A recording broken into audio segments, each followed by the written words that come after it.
Picturesquely planted along the banks of the Cache-la-Poudre River, Our Lady of the Valley Parish announces the presence of Christ the King to northern Colorado.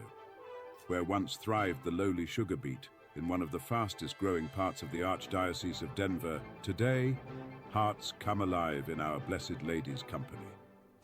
Now, from the Rectory, here is the Windsor Catholic Report with Father Samuel Morehead.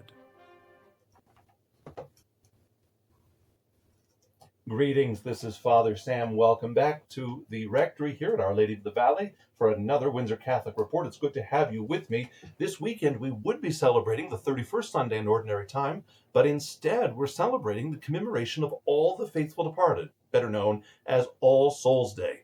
All Saints Day on the 1st passes into All Souls Day on the 2nd, and as a part of that we're going to be bringing back a tradition and renewing it and deepening it here at the parish. In the month of November, we're going to now have out at both Our Lady of the Valley and over at St. Mary's in Ault a book of remembrance of the dead, to inscribe the names of our beloved dead as a way to pray for them, commending them to the mercies of God over the course of November, which is traditionally the month of the dead, so that we can be mindful of their memory, but we also can participate in the good of the healing graces that Jesus wants to grant them, to expedite their purification and lead them just as soon as possible by his mercies into the full glory of heaven.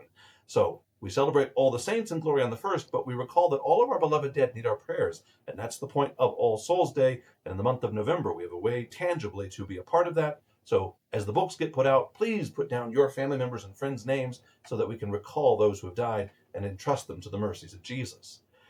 We are very excited in these days to welcome a new parochial vicar.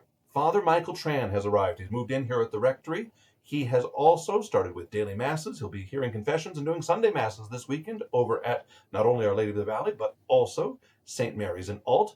There's a good picture of him right there on the screen, and you'll be able to meet him, and I encourage you to do so. Introduce yourself to him and get to meet Father Michael. He's started up here at the Life of Our Churches.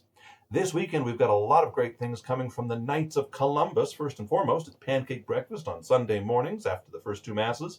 They'll be talking at all the masses about a membership drive to encourage more men to join the Knights of Columbus. We have one of the most robust and involved group councils of the Knights here in the Archdiocese of Denver. And then they have a special offering. This Thursday, they're going to have a football viewing party in the hall at the parish.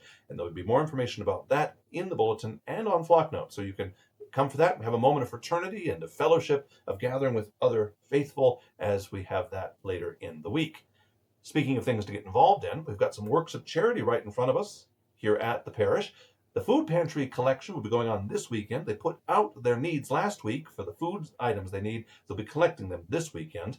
And then Mary's Cradle, which helps serve so many underprivileged families in our greater community, they're going to be starting up an infant collection for that type of formula, and also diapers for certain sizes. You can check the bulletin and the flock note for what's needed, and that collection will come in to support Mary's Cradle and its families next weekend.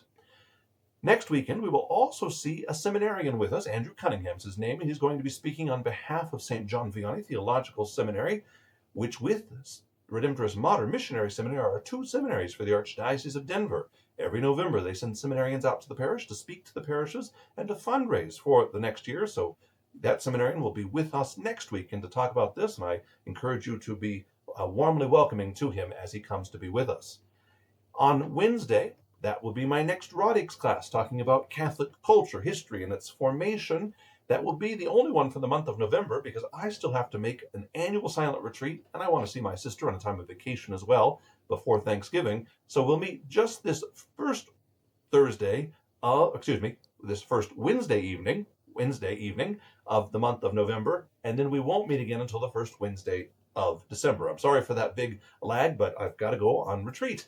And our young people are invited in middle school to go on the youth group's Mountain Madness retreat coming up. This is organized by the Archdiocese for all middle schoolers. Registration's open for what will be a President's Day weekend Mountain Madness gathering up in Estes Park. You can talk to Ryan Ward, our youth minister, about this to sign any of our young persons up for a great offering.